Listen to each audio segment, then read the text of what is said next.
Agora a gente vai para reabsorção de glicose, tá? A reabsorção de glicose eu gosto muito, né, de falar sobre ela, né, porque ela a gente vai ver muito na clínica e é legal entender como que funciona, né? Eu falei pra vocês, deixa eu ver se tá gravando o áudio certinho, tá? Que a glicose vai estar lá no ultrafiltrado, né, porque ela passa na barreira, e aí ela vai chegar lá no ultrafiltrado, né, no lúmen tubular. E aí ela precisa ser reabsorvida 100% dela. Como que ela é reabsorvida? Ela vai estar andando lá e ela vai encontrar um transportador chamado SGLT. Que no caso a gente vai ter o SGLT1 e o SGLT2. E a diferença dentre eles é só a capacidade de transporte e a localização deles em relação ao túbulo, tá? Que no caso o SGLT2 vai estar ali na primeira metade do túbulo proximal e o SGLT1 vai estar na porção final do túbulo proximal. E o SGLT1, ele tem uma afinidade maior pela glicose, só que ele tem menor capacidade de transporte, tá? Mas isso não vem ao caso para fisiologia, isso é mais bioquímica, né? Mas é bom saber. Aí tá bom. Chegou essa glicose, ela vai chegar ali e achar o SGLT. E aí, ela quer entrar ali na célula. Como que ela entra? Fazendo um cotransporte, ou seja, entrando junto com quem? Com o sódio. Então, vai entrar glicose e vai entrar sódio. Entrou os dois. Aí, o nosso objetivo aqui é a glicose. Aí, a glicose passou, ela tá ali na célula. Ela quer agora ir para o líquido intersticial, tá? Como que ela vai pro... Líquido não, é líquido, né? Espaço intersticial. Aí, como que essa glicose vai pra lá? Ela vai usar transportadores. GLUT2. Ela vai achar o GLUT2 e ela vai passar para o líquido intersticial ou então o capilar, né? Que depois vai pro capilar. E aí passou pelo GLUT2 e aí seguiu a vida dela. E aí o sódio, para quem quiser saber, bomba de sódio e potássio, que eu já tinha falado, né? Para poder ser reabsorvido, tá? E é isso. Aí um videozinho para vocês. Espera aí.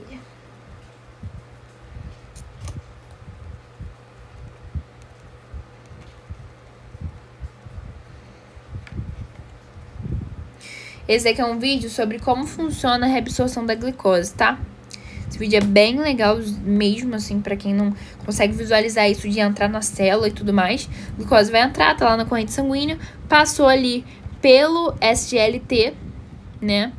Passou, tá na célula e da célula vai para os capilares, né? Pelo GLUT2. Esse restante aqui não é tão importante, tá? E aí, como eu já tinha falado pra vocês, né? A água, ela vai sempre acompanhar o sódio, né? No caso, ela vai... Gente, literalmente, a água gosta de soluto. Então, ela vai sempre acompanhar o sódio. E aí, é ali que os diuréticos vão atuar, tá? Eles vão atuar impedindo essa reabsorção do sódio. Então, por quê? Se eu não reabsorvo o sódio, o que acontece? A água vai o quê? Seguir o sódio. Porque, ó, tenho aqui, ó, 2 tubos. Um tubo que vai pra bexiga e outro que vai pra... Não, peraí, que eu gosto de fazer ao contrário. Um que vai pra bexiga e outro vai pro capilar, né? Pro sangue. Capilar sanguíneo. Normalmente, o que acontece?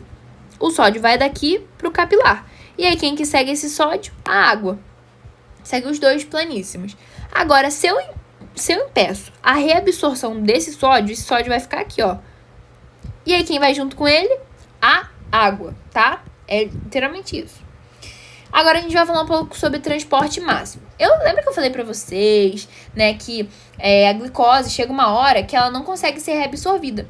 Isso tem muito a ver com essa questão do transporte máximo. Então, o que acontece?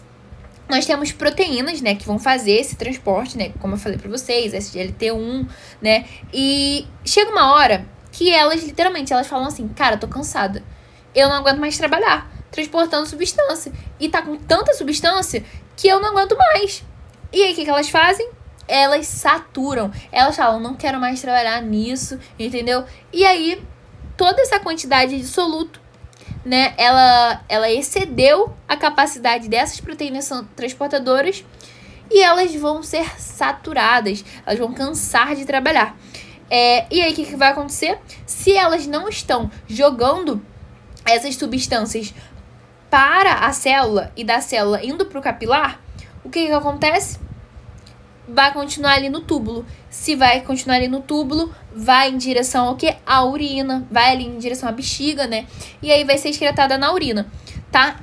Tá, Vitória, preciso de mais um exemplo. Então, vamos usar o exemplo da glicose. A glicose, como eu falei pra vocês, ela vai ser sempre reabsorvida, né? Aí, por exemplo, a pessoa lá tá com hiperglicemia, diabético, né? E aí, né? Glicosúria, né? Sintoma muito comum. Peraí. Deixa eu beber uma água, gente. Aí tá. Pessoa diabético. Aí isso aqui é a bexiga, direção à bexiga e o capilar sanguíneo. Aí a pessoa lá é diabético. Aí o transportador, vou botar até aqui o transportador. O transportador, ele tá lá. Dia e noite, noite e dia, transportando glicose pra caramba. Tá transportando muita glicose, muita glicose. Aí chega uma hora que ele fala assim, cara, eu não aguento mais. Tá com tanta glicose, mas tá com tanta, que excedeu toda a minha capacidade. Toda a minha capacidade. Nisso que excedeu toda a minha capacidade, ele satura. Ele para de funcionar. Ele fala, olha, meu filho, esquece. E aí, depois que ele satura, o que vai acontecer? Não vai ter, glicose entrando, na corrente sanguínea. Se não tem glicose entrando na corrente sanguínea, ó pra onde vai? Bexiga.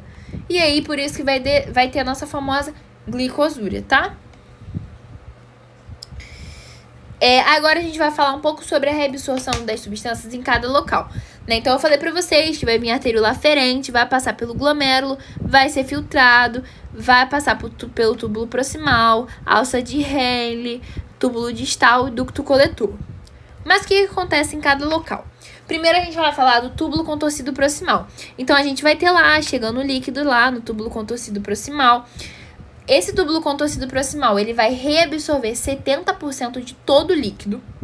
Todo o líquido que passa aqui, vai ser reabsorvido por esse túbulo proximal. Mas nenhum soluto vai ser reabsorvido ali. Então, se você for ver, olha só, o início do... Vou até dar o zoom. No início do túbulo proximal, a gente tem aqui, 100% do líquido e 300 aqui, de soluto. Aí passou, tá sendo reabsorvido e tal. No final desse túbulo proximal, olha só, eu tô com 30% de volume de líquido, ou seja, 70% da água, né, foi reabsorvida, mas nenhum soluto foi reabsorvido. E isso é chamado de reabsorção isosmótica, que é quando eu não reabsorvo nenhum soluto, tá? Aí depois a gente vai passar e vai para a alça de Henle. Na alça de Henle, né, nós temos a divisão em ramo descendente, ramo ascendente fino e ramo ascendente espesso. No ramo descendente, vocês olhem bem as quantidades. No ramo descendente, eu vou ter reabsorção de água. E aí, nisso que eu reabsorvo a água, a osmolaridade do filtrado vai aumentar. Porque, lembra? A osmolaridade a gente consegue por aquela... como se fosse um equilíbrio, né? Entre soluto e solvente. E aí, se eu tô reabsorvendo água e não reabsorvendo nenhum soluto, eu aumento a osmolaridade, tá? Aí depois passamos aqui pelo ramo ascendente fino.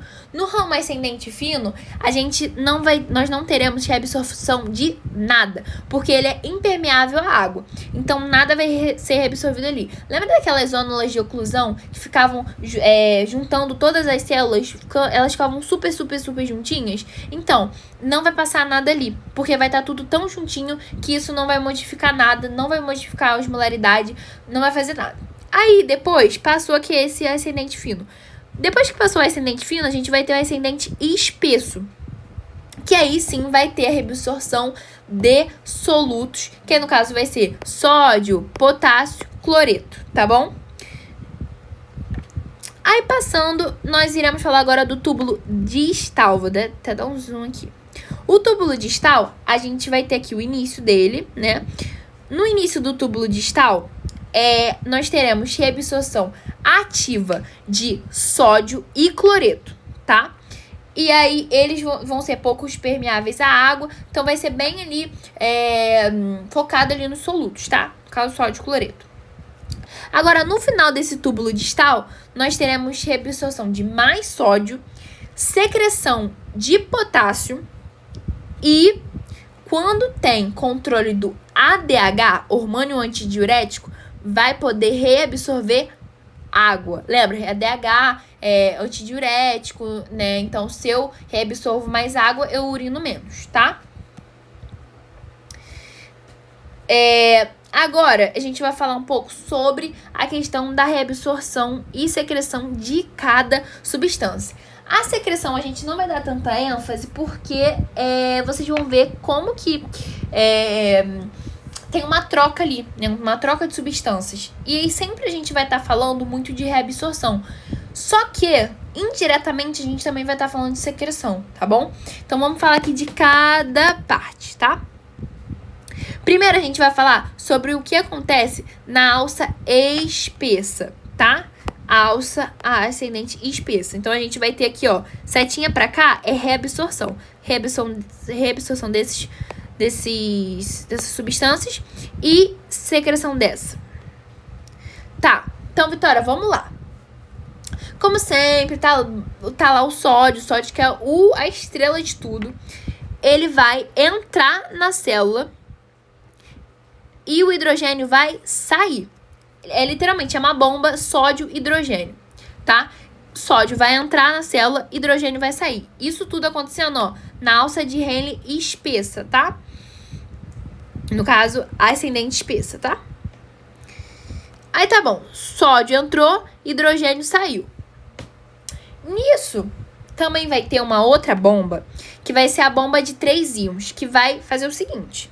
Vai pegar esses 3 íons aqui, um sódio, 2 cloretos e um potássio, e vai levar para dentro das células tubulares. Levou para dentro das células tubulares. Aí, o que vai acontecer com cada íon? Vamos lá. O potássio, ele vai ser reabsorvido. O cloreto vai ser reabsorvido. E o sódio, o que ele vai fazer? Ele vai sair por uma bomba de sódio e potássio. Lembrando, sódio daqui e sódio daqui. Então, tem 2 sódios aqui vindo. Ele vai sair por uma bomba de sódio e potássio.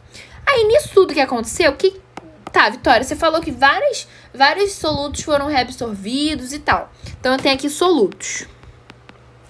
Nisso que esses solutos foram reabsorvidos, eu vou estar aumentando o quê? A osmolaridade do líquido intersticial renal. Porque tô com muito soluto ali. Aí, lembra sempre, quem é que ama um soluto? Água. Aí a água vai passar. E vai ser o quê? Reabsorvida, tá? Depois disso tudo, lembra que eu falei pra vocês que eu consigo criar um gradiente químico e elétrico, né? Devido a todas essas trocas. E aí, por exemplo, o cloreto, ele é negativo. O cloreto, ele tá aqui. Ele tá aqui planíssimo. Nisso que ele tá aqui, ele é negativo. Lembra, negativo atrai positivo. Aí, esses íons que são positivos, que estão aqui, eles vão ser atraídos pela negatividade do cloreto.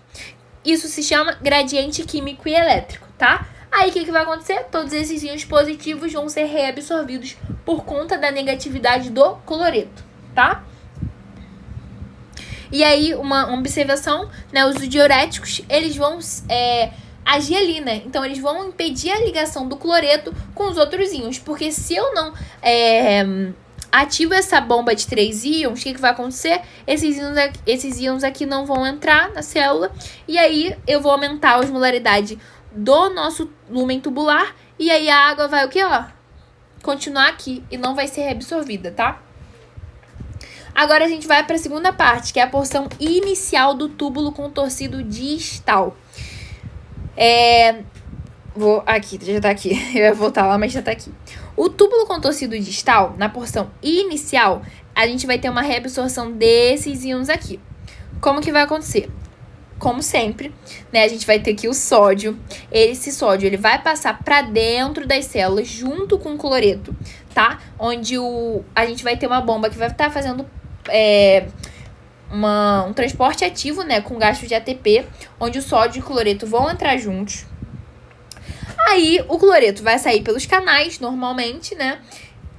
Nisso que o cloreto vai sair pelos canais, o sódio vai sair, né, a partir de uma bomba de sódio e potássio, e aí o sódio também vai sair. Então, cloreto entrou, passou por um canal de cloreto. Sódio entrou, vai passar pela bomba de sódio e potássio, e aí vai trocar sódio por potássio, desculpa, tá? Aí, como sempre, os diuréticos vão atuar o quê? Nessa bomba sódio e cloreto. Então, eles vão, inativar a bomba sódio e cloreto. Se eu inativo essa bomba sódio e cloreto, eu aumento a osmolaridade aqui no lumen tubular e a água não passa, tá? E aí, uma observação que eu coloquei aqui, né, sobre... Isso aqui não tem nada a ver com o estudo que tá aqui em cima, mas é uma observação para vocês entenderem sobre algumas substâncias. Então, por exemplo, quem é o ADH? O ADH, lembra que eu falei para vocês que ele vai ser utilizado ali no túbulo distal final, que é a parte final do túbulo distal? Então, a gente tem aqui, ó, a atuação dele bem aqui. O que ele faz? O ADH, ele vai estimular a formação de canais aquaporina. O que são esses canais aquaporina? Lembra que eu falei pra vocês que se eu tenho uma reabsorção de água, ou seja, o que o ADH ele faz? Ele é um hormônio antidiurético. Ou seja, ele estimula com que eu não urine. Para eu não urinar, eu preciso reabsorver mais água, para poder não passar em direção à bexiga. Tá, Vitória, como que eu estimulo essa reabsorção de água? Criando canais de água, literalmente. A aquaporina são canais de água. Aí, esses canais de água, eles vamos supor, tem um canal de água bem aqui. E a água vai vir, ó, vai passar. É um canal aquaporina, tá? É literalmente isso. Esses canais aquaporina, né? Não sei se vocês já viram a formação deles, mas eles literalmente são formados na célula. E aí, depois, eles chegam por uma vesícula e eles aderem aqui na membrana. E aí, nisso que eles aderem na membrana, eles permitem a passagem aqui da água, tá? E aí, assim como a gente tem o ADH, a gente também tem a aldosterona. A aldosterona, ela vai criar canais de sódio. E aí, lembra comigo, se eu passo sódio, o que acontece? A água atrai. Aí eu tenho uma reabsorção maior de sódio. Se eu tô reabsorvendo mais sódio, eu vou reter também mais líquido, porque a água vai estar passando ali junto comigo, tá? No caso, sendo reabsorvida. E a aldosterona, ela também promove secreção de potássio. Aí eu também escrevi aqui, ó, sobre o que acontece se eu não tiver esses dois hormônios, né? Se eu não tiver ADH e se eu não tiver aldosterona, que é o efeito contrário. Tá? Agora a gente vai falar sobre equilíbrio ácido-base. Isso aqui é bem legal, né? Então, vamos lá. O equilíbrio ácido-base, ele literalmente é a mesma coisa. A única coisa que acontece é que inverte. Então, a gente vai ter duas células. Célula intercalada tipo A e célula intercalada tipo B, tá? Vamos primeiro falar da célula intercalada tipo A, que são em momentos de acidose. Então, se eu tô com acidose, ou seja, meu pH está baixo demais, o que eu quero? Eu quero excretar hidrogênio no filtrado e reabsorver mais bicarbonato. Porque se eu absorvo mais bicarbonato, o que acontece? Eu consigo aumentar, no caso, aumentar não, né? Eu consigo alcalinizar esse meu pH, tá? Aumentar, né? Falei errado. Gente, eu tenho um ódio de equilíbrio ácido-base. Eu não lembro direito o que aconteceu. Foi na primeira prova do Anderson que eu errei uma questão sobre isso. Mas tudo bem. Sem ódio, né? Nunca esqueço, né? P1, BFF não. FB1, eu nunca esqueço. Mas depois na P2 de FB1 deu certo, né? Que foi mais específico, aí eu estudei direito e eu entendi. Tá, continuando, né? Então, vamos lá. Então, a célula intercalada tipo A, que é essa daqui, nós teremos em momentos de acidose, ou seja, quando o pH tá baixo. Se o meu pH tá baixo, eu quero aumentar esse pH. Como que eu vou aumentar? Ou seja, alcalinizar ele, eu vou excretar hidrogênio e reabsorver bicarbonato. Como que funciona? Lembra, tô com meu pH baixo, tô com muito CO2. Esse CO2 vai passar para dentro da célula, né? E aí, lembra, ele é um gás, ele passa, né, de boa. tranquilo. Ele vai se juntar com a água. Nisso que ele se juntou com a água, ele vai formar uma molécula. Essa molécula, ela vai se desassociar e ela vai formar bicarbonato e hidrogênio. O que vai acontecer? O hidrogênio, ele vai ser excretado, enquanto o bicarbonato vai ser reabsorvido ali num contratransporte, né, com o cloreto. Mas aí o objetivo é saber que o bicarbonato vai ser reabsorvido, tá? E aí, a mesma coisa vai acontecer em momentos de alcalose. Só que o que acontece? Em momentos de acidose, eu tava usando a tipo A. Em momentos de alcalose, eu vou usar a tipo B. Como que vai funcionar? Deixa eu beber uma água. Tá. Vou ter lá, né, nosso belo, maravilhoso CO2 vai passar, vai se juntar com a água, vai formar uma molécula, e essa molécula vai se desassociar, virando hidrogênio e bicarbonato. Aí, o que vai acontecer? Em momentos que eu estou em alcalose, ou seja, meu pH está alto, eu quero diminuir esse pH. Como que eu diminuo ele? Excretando bicarbonato e reabsorvendo hidrogênio, tá? Como que funciona?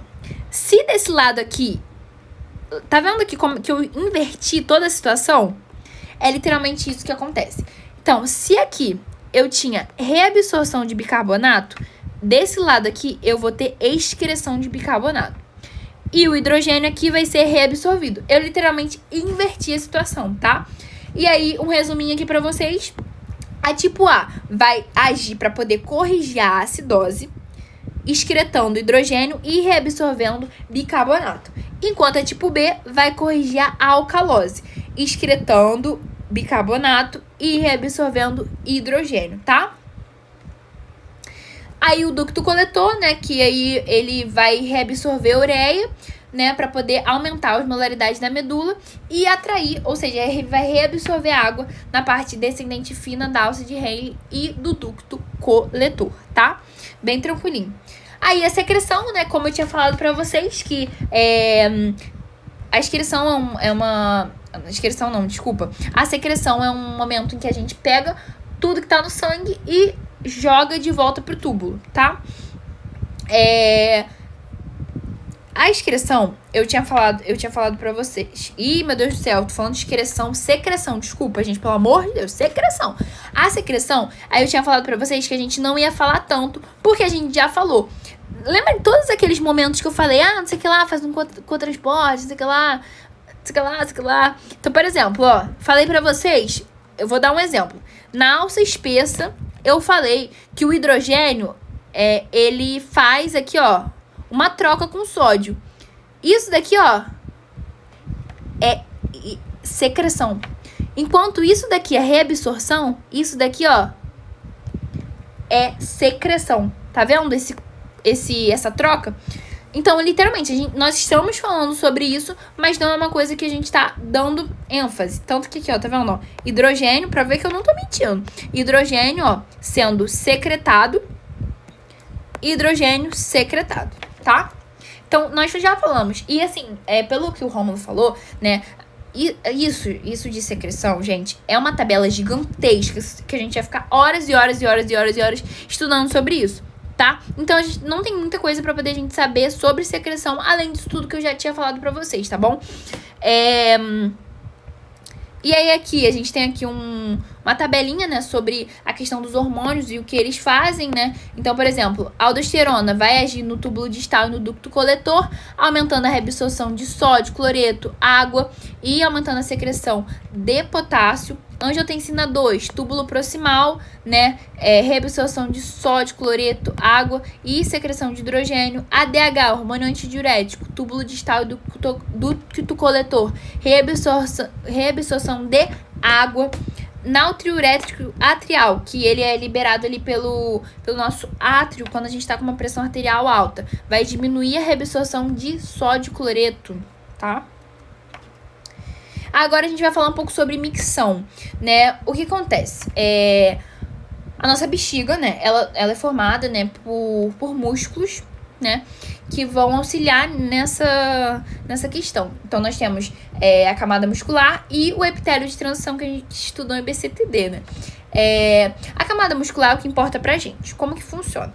Nós temos ali, né, o músculo detrusor da bexiga, que é um músculo liso, controlado pelo sistema parasimpático, que é a acetilcolina. E lembrando, se é músculo liso, é involuntário, a gente não controla. Ósseo esfíncter interno da bexiga, que é um ósseo, cadê? Bem aqui, ó. Bem aqui, tá vendo? Ósseo esfíncter, no caso é músculo esfíncter interno da bexiga. Inclusive eu coloquei isso aqui, gente, mas vocês... É porque tem o ósseo, porque eu tava ali na anatomia, que a gente tava vendo exatamente isso em anatomia. Eu acho que eu fiquei com isso de ósseo, mas é músculo, tá? Nós temos lá, né, o músculo esfíncter interno da bexiga, que também é músculo liso, controlado pelo sistema simpático, ou seja, noradrenalina. E nós também temos o músculo esfíncter externo da bexiga, que é músculo estriado esquelético, sendo um controle voluntário. Nós que controlamos. Tá, Vitória? Agora deixa eu entender mais um pouco disso. O que isso tudo tem a ver com a micção? Se eu estou com a minha bexiga vazia, ou seja, eu não tenho urina aqui, o que vai acontecer? Esse músculo detrusor da bexiga, ele vai estar relaxado.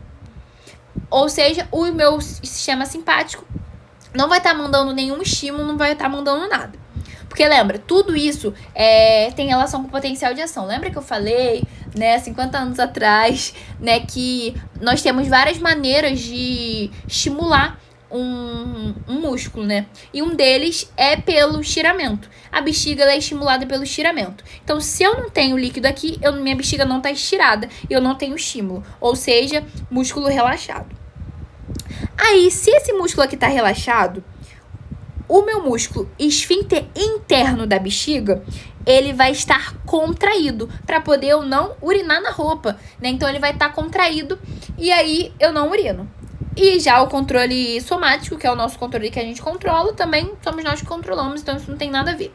Agora, se minha bexiga estiver cheia, o músculo detrusor, ele vai estar o quê? Estirado, ou seja, ele vai estar contraído. Ele vai estar mandando estímulos de contração.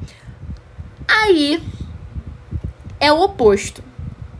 Já o meu músculo esfíncter interno, ele vai estar relaxado.